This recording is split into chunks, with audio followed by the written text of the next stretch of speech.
कहता राघव के लिए परिणीति लकी है तो कोई कहता परी के लिए राघव लकी है, लेकिन कौन क्या है आप भी कमेंट बॉक्स में सोच कर बताइए। फिलहाल तो इस वक्त जो गुड न्यूज मिली है उसके बारे में परिणीति ने सपने में नहीं सोचा था। उससे यही लग रहा है कि परिणीति के लिए राघव लकी है। दरअसल 6 अक्टूबर को परिणीति अक्षय की मिशन रानीगंज फिल्म रिलीज हो रही है। इस फिल्म का कीमती गाना आते ही परी की आंखों में आंसू आ गए। अक्षय कुमार ने इस गाने को शेयर करते लिखा था, परिणीति के लिए शादी गिफ्ट में इससे कीमती कुछ नहीं। गाने का प्रमोशन अक्षय ने कुछ इस तरह से किया था। तो वहीं शादी के बाद परी की पहली फिल्म देखने के लिए फैंस काफी ज्यादा एक्साइटेड हैं। गाना आते ही सोशल मीडिया पर आग लग गई है और हर तरफ परिणीति राघव की चर्चा होने लगी है। कहा तो ये भी जा रहा है कि परिणीति की ये फिल्म हिट होने से कोई नहीं बचा सकता और अगर ऐसा हुआ तो परिणीति के लिए राघव बहुत लकी साबित हो सकते हैं। फैंस के लिए बहुत ही बड़ी गुड न्यूज है। साथ ही परिणीति की किस्मत और ज्यादा चमक सकती है। परिणीति काफी वक्त से फिल्मों में कुछ खास काम नहीं कर रही थी, लेकिन राघव से शादी होते ही वो लाइमलाइट में है। ऐसे में फैंस भी उनके इस फिल्म को देखने के लिए बहुत ही ज्यादा एक्साइटेड हैं। आप मिशन रानीगंज का सपोर्ट करेंगे? परिणीति चोपड़ा राघव चड्ढा की दुल्हनिया बन चुकी हैं। शादी के दौरान सबकी नजर एक्ट्रेस के खूबसूरत लहंगे पर थी। परिणीति का ये लहंगा 18 लाख रुपए का था। शादी में एक्ट्रेस ने कुल 4 करोड़ रुपए खर्च किए थे। परिणीति बांद्रा में एक आलीशान अपार्टमेंट की मालकिन भी हैं। उनके इस घर की कीमत 40 करोड़ रुपए बताई जाती है। परिणीति ने अपना ये घर खुद ही डेकोरेट किया है। इनके अलावा एक्ट्रेस के पास कई लग्जरी गाड़ियाँ भी हैं। उनके स्नीकर भी काफी महंगे होते हैं, जिसकी कीमत भारत में 80,000 रुपए है। ज्वेलरी ब्रांड एंडोर्समेंट के लिए परिणीति 50 से 60 लाख रुपए फीस लेती हैं।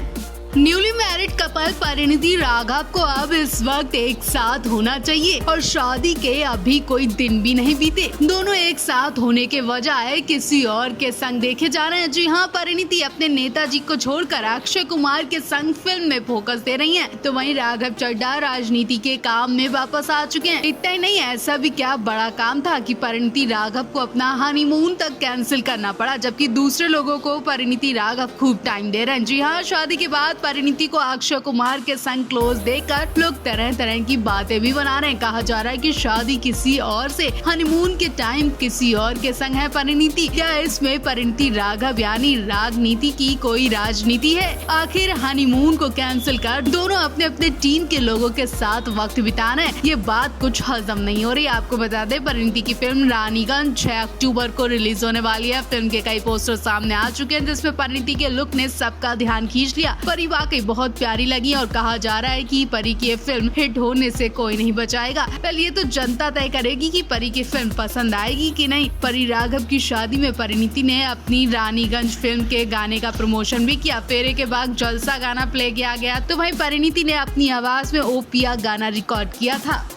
आखिर परिणीति राघव ने मेहमानों से गिफ्ट ना लेकर क्या साबित किया? क्या प्रियंका जैसी बड़े स्टार्स के मुंह पर तमाचा मारा है? उन्हें बड़ा सबक सिखाया। बड़े बड़े स्टार्स के मुंह पर तमाचा मारा है। प्रियंका चोपड़ा की शादी में भी बड़े बड़े स्टार्स शामिल हुए थे और महंगे से महंगे गिफ्ट लेकर पहुंचे थे। नहीं, परिणीति तो ज्यादा फिल्में भी नहीं करती है। कमाई के मामले में प्रियंका से बहुत पीछे है, लेकिन फिर भी उन्होंने ये दरिया दिली दिखाई। परिणीति का कहना है कि आशीर्वाद से बढ़कर उनके लिए कोई महंगा गिफ्ट नहीं है। उन्होंने हर किसी से आशीर्वाद ही लिया। परिणीति राघव की शादी में एक से एक बड़ी हस्ती दिखाई दी, लेकिन परिणीति राघव ने सभी से गिफ्ट लेने के लिए मना कर दिया था। इतना ही नहीं, शादी से पहले परिणीति राघव एक साथ महाकाल के दर्शन करने पहुंचे थे। इससे पहले अमृतसर गुरुद्वारे में भी पहुंचे थे। भगवान और माता पिता के आशीर्वाद लेकर ही शादी की। वहीं आपको बता दें, परिणीति संस्कारों में भी सबसे आगे निकली। इतना ही नहीं, कहा जा रहा है कि राघव ने परिणीति के माता पिता से शगुन के तौर पर सिर्फ 11 रुपए लिए। कहा तो ये भी जा रहा है कि परिणीति ने अपने कलीरे में भगवान का नाम लिखवाया। हालांकि परिणीति शादी में बहुत फीकी दिखाई दी, लेकिन राघव के नाम का सिंदूर और मंगलसूत्र ने उनकी खूबसूरती में 4 चांद लगा दिए।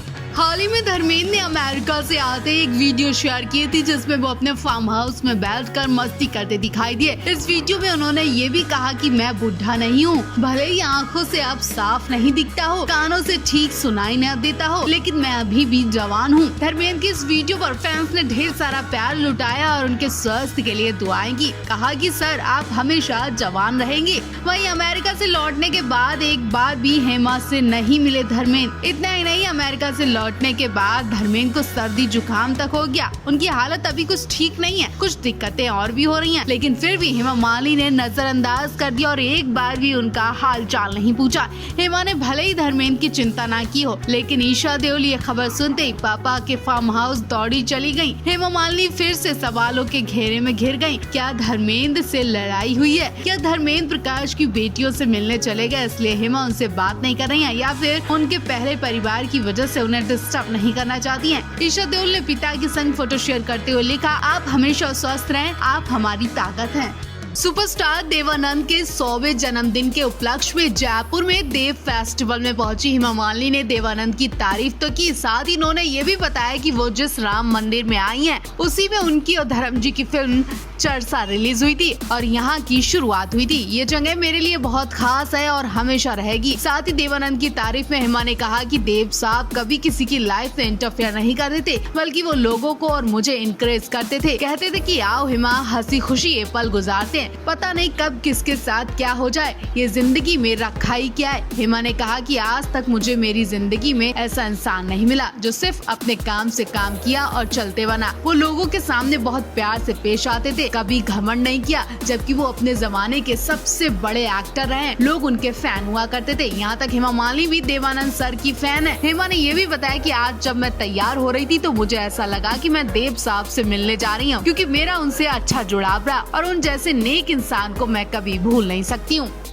2024 लोकसभा चुनाव की तारीखों का ऐलान होने में भले ही काफी समय है, लेकिन अभी राजनीति दल अभी से अपनी तैयारियों में पूरी दमखम से जुट गई है। उधर केंद्र में सत्ता की हैट्रिक लगाने के लिए बीजेपी अपनी खास प्लानिंग के तहत चुनाव मैदान में उतारने जा रही है। हाल ही में विशेष संसद सत्र में देखा गया, जिसमें महिला आरक्षण पर काफी कुछ बवाल भी हुआ। इसी क्रम में महिला आरक्षण की एक झलक सीट बंटवारे में भी देखने को मिल रही है। वहीं बीजेपी मिशन यूपी को हासिल करने के लिए एक बार फिर महिला नेताओं पर भरोसा जता सकती है। इस लिस्ट में स्मृति ईरानी से लेकर अपर्णा यादव और हेमा मालिनी तक का नाम शामिल है, जो इस बार प्रबल दावेदार माने जा रही हैं। जी हां, बीजेपी इस बार हेमा मालिनी पर बड़ा दांव लगा सकती है और हेमा मालिनी पर विश्वास करके एक बार फिर यूपी में हेमा मालिनी का राज दिखाई देगा। क्या कुछ प्लानिंग कर रही है हेमा मालिनी को लेकर, जल्द पता चल जाएगा। अभी तक देओल परिवार में हर रोज जश्न मनाए जा रहे थे। कभी बेटे करण की शादी का जश्न, तो कभी कदर 2 की सक्सेस पार्टी, और जश्न में धर्मेंद्र सबसे आगे दिख रहे थे। कभी सनी देओल के संग पंजाबी भांगड़े पर डांस कर रहे थे, तो कभी प्रकाश कौर के संग। इतना ही नहीं, अपने पहले परिवार के संग जश्न मनाने के लिए अमेरिका तक पहुँच चुके हैं धर्मेंद्र, और हाल ही में वो अमेरिका से वापस लौटे। यहाँ के बच्चों के साथ साथ अमेरिका वाली बेटियों से भी मिलने पहुँचे। प्रकाश कौर के संग फिल्म देखने भी पहुँचे, और जब हेमा मालिनी के घर कोई पार्टी या उन्हें कहीं जाना होता है तो धर्मेंद्र उनका साथ नहीं देते।